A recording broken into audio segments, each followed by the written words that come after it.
Hola, muchas gracias por tu presencia. Ahora pasaré a dar lectura y dar continuación al libro en la parte en que me quedé la vez pasada. No haré grandes introducciones. El plan y el punto del canal es realmente y puramente leer. Ahora, las etapas del desarrollo de la conciencia planetaria. El planeta Tierra es un organismo vivo, al igual que el cuerpo humano. Posee diferentes estratos de organización que colaboran entre sí para mantener cierto equilibrio. Este equilibrio, sin embargo, no es estático.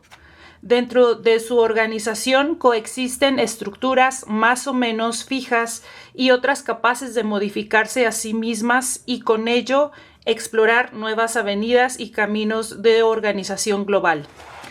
El cerebro, como modelo de organización, también posee diferentes niveles, unos más estables que otros.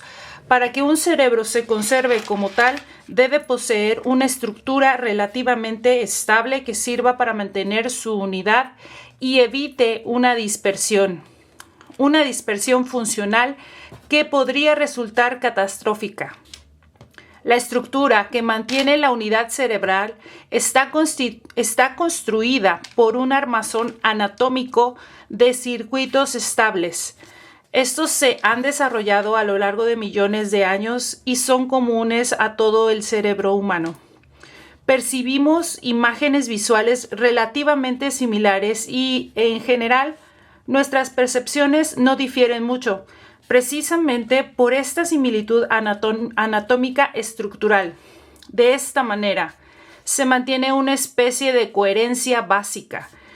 El modelo que el cerebro ha utilizado en su desarrollo es la propia estructura del espacio, porque esta estructura es lo único que se ha conservado constante durante toda la evolución. Esta estructura es holográfica, ya que cada uno de sus puntos contiene la información de la totalidad. Además, cada punto está interconectado con el resto y es afectado por la totalidad. La estructura anatómica del cerebro es una copia de la estructura del espacio. Los circuitos neuronales permiten que existan elementos neuronales capaces de contener la totalidad de la información del cerebro y satisfacer la condición de interconexión global. La coherencia básica mantiene una constancia cerebral fundamental, pero permite un considerable grado de libertad para la exploración de cauces novedosos de operación. Existen funciones cerebrales que, sostenidas por la coherencia basal, activan operaciones disidentes en zonas de coherencia locales.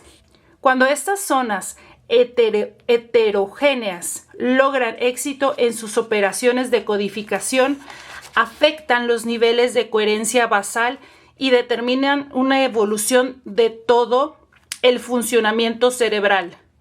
En este sentido, las operaciones locales son individuales y, en principio, acontecen en cada cerebro. El pensamiento abstracto, los nuevos desarrollos en filosofía y la proposición de novedosos paradigmas en la ciencia son ejemplos de producto de las operaciones de coherencia local en el cerebro de algún pensador aislado. Poco a poco, estos desarrollos novedosos afectan a la conciencia de otros individuos y cuando un número considerable de estos comparten las mismas operaciones locales, se altera la misma estructura del hipercampo y, por lo tanto, la de la conciencia planetaria. He mencionado anteriormente que la psicofisiología contemporánea está descubriendo la existencia de influencias directas entre diferentes cerebros, presuntamente basadas en la interacción de campos neuronales. Esta interconexión es la que permite que la coherencia local modifique a la basal. Una situación similar acontece para el cuerpo vivo del planeta. En él coexiste una estructura fija que mantiene una cohesión global y una unidad básica. Esta estructura está constituida por la organización de los materiales inorgánicos, del suelo y los mares, las montañas y los estratos geológicos. Por encima de esta está la biosfera, con un menor grado de fijeza y mayor capacidad de cambio. Esta capa de la vida planetaria tiene un equilibrio ecológico necesario para la subsistencia de todo el sistema.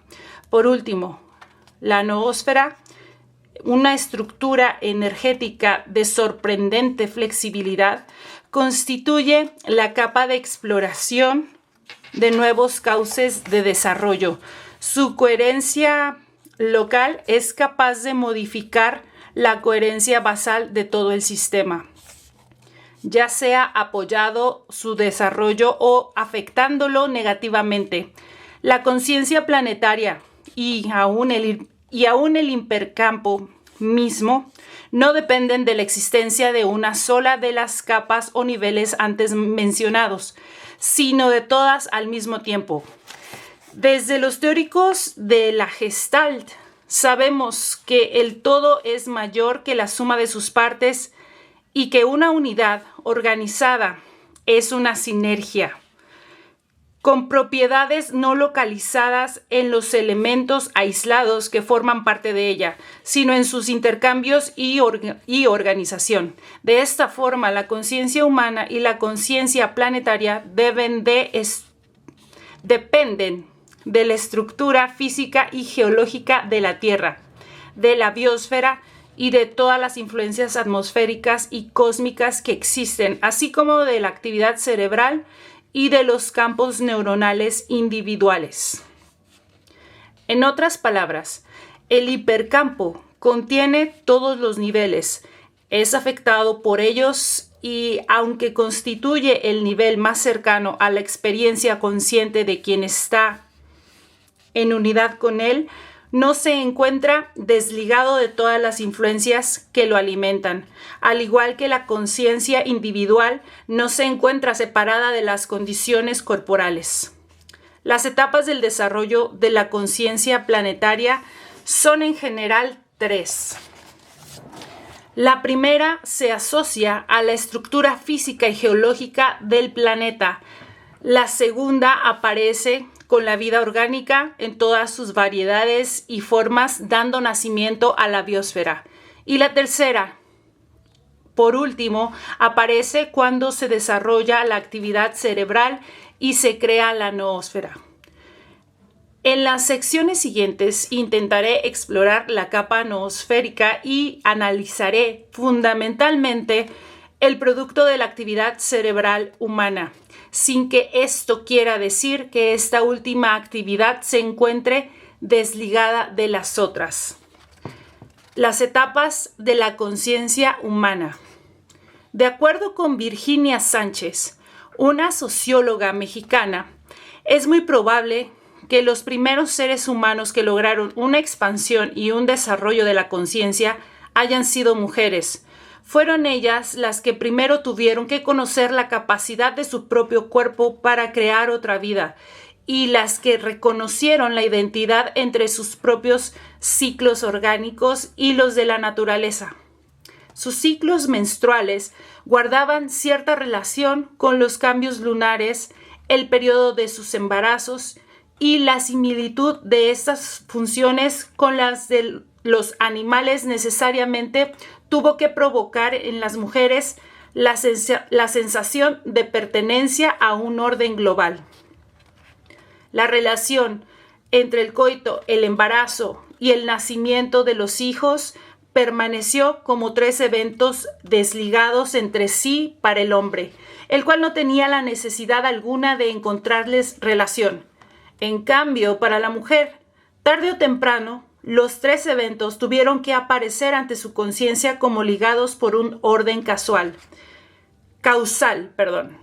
La mujer no podía separarse de su condición de ser generadora de vida, ni tampoco desconocer a sus hijos como propios.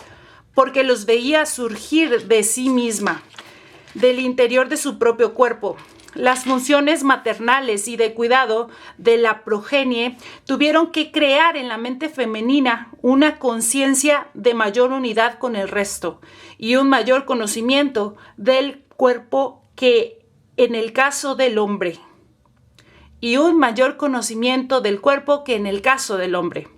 El hombre se mantuvo como un ser desarraigado, mientras que la mujer empezó a desarrollar condiciones de cuidado, responsabilidad y un sentido de pertenencia con la tierra y sus criaturas, ciclos y condiciones que le hicieron superior en su capacidad de organización social.